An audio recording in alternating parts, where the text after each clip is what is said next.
So the Homeless Garden Project, we've got 3 main goals. The first being to build a path out of homelessness, second one being to better our local food systems, and then third being to foster community stewardship of the land. And a lot of folks are coming from living on the streets for a while and sleeping rough, being homeless. And so this is an opportunity to kind of get back into the workforce, kind of transition into employment, so they can kind of reach their other goals in the community and in their life. What we do is that we hire 20 to 25 people each year in our transitional employment program. So we call these people our trainees. They work part-time throughout a 1-year program. So that's Tuesday through Friday from 9 a.m. to 2 p.m. They are getting paid throughout that time, so they're getting consistent income. So they come on, they'll help us from everything from planting. So we do transplant seeding from our greenhouse. Then we'll also do lots of weeding. They'll flip composts, do mulching. Again, like I said, lots of harvesting as well. It's so motivating and empowering that I feel like people really find their best self here. So both trainees, volunteers, they kind of find a different version of themselves that they didn't know. It's all positive. It's like it changes their life forever.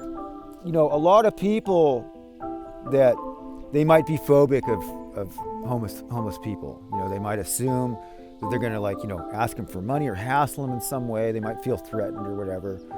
This is such a good mix, this interface here of the farm, right? Because once you step onto the farm, you can't really judge by appearance. You don't know who is who. And maybe if you kind of met people, in a different context, it'd be a very different experience. But the farm really brings people together. Throughout the year working with us, they'll spend the warmer months of the year at our farm here. So that'll be planting, growing, harvesting, and then taking the ingredients from our farm and then processing them to turn into the products that we sell at our store. I'm just amazed about how many products that we make. We have up to 60 products, and I get to brag about how we have our trainees. Actually, not only do they learn to garden and farm out at our farm, but they also go into our workshop and help make these products by hand. Part of the crew just has experience manufacturing products and stuff, and that's all transferable skills. And that's kind of where the job training program moves when it's cold and wet here on the farm. I love all the lotions that we have. We have 6 different types of lotions, and they're all really great. And then also I like our calendula soap. They'll take ingredients like our lavender, strawberries, lemon balm, kale, process them and turn them into soaps, bath and body products of all kinds, baking mixes, strawberry jams, kind of everything you can imagine a strawberry. Tomatoes, winter squash, zucchini, lettuce, cabbage, Romanesco, almost everything. About half of it goes towards our CSA program, so that's community supported agriculture. People can buy shares, which means that they'll come each week, pick up a big bag of groceries that gets harvested for them fresh here.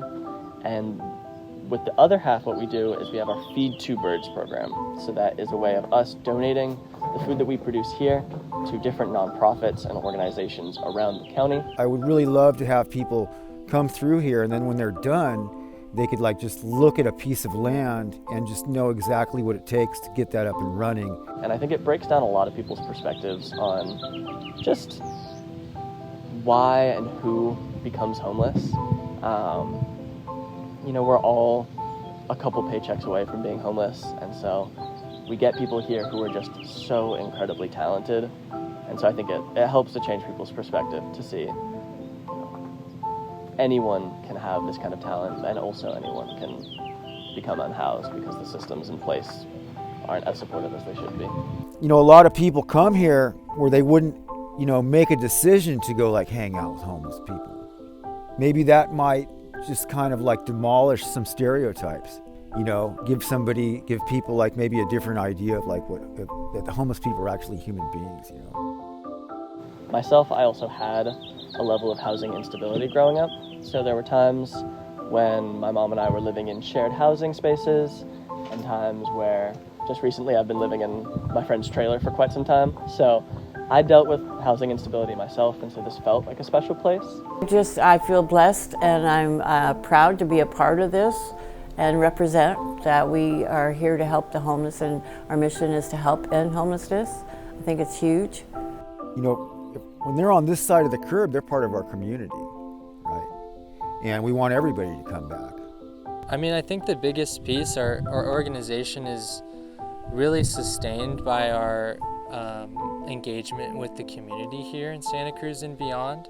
And so a really great way to give back is to come out, volunteer, kind of see what's happening here in real time, make connections between people you might not usually get the chance to talk to. Honestly, just come on out here. I mean, come out to the farm, super welcoming of everyone. I think this space, like I was saying, I really just want to be inclusive and open, welcome to everyone who wants to be here.